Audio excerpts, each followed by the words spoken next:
Hello. তোর এই কুশির একটা কিছু করা লাগবেই। কেন, কি করছে সে? এক তো তুই অফিসে আইসস না, তারা তুই বলস নাই, এর মধ্যে আবার তার ফোন ধরতাছস না, আর এদিকে আমারে এসব জিজ্ঞাসা করে পাগল বানাই লাইতাছে। তোর জন্য পুরা পাগল বেটা। এর জন্য তুই একদিন ফাঁসবি রে। ইয়ার মনেই ছিল না কুশিরে বলে আসতাম।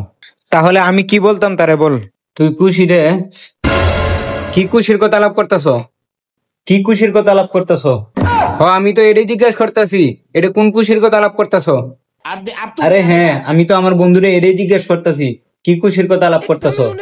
কদর ভাবি রে, কি খুশির কথা আলাপ করতেছস? এই ভাবি, আমি বলতাছি যেদিন সে অফিসে আসে না, সেই দিন আমার খুশি একবারে শেষ হয়ে যায়।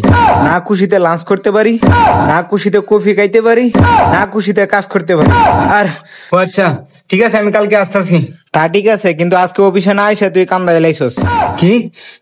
খুশিতে কান্না করতেছে? ঠিক আছে, আমি কালকে এসে খুশির সাথে কুলাকুলি করে ফেলবো, সবার সাথে। এই খুশি যদি ভাবি পছন্দ না করে? আরে না ভাই, এই খুশিতে তো কুলাকুলি করতেই পারে। দেখছস, তোর ভাবিও বলে দিছে খুশির সাথে কুলাকুলি করার জন্য।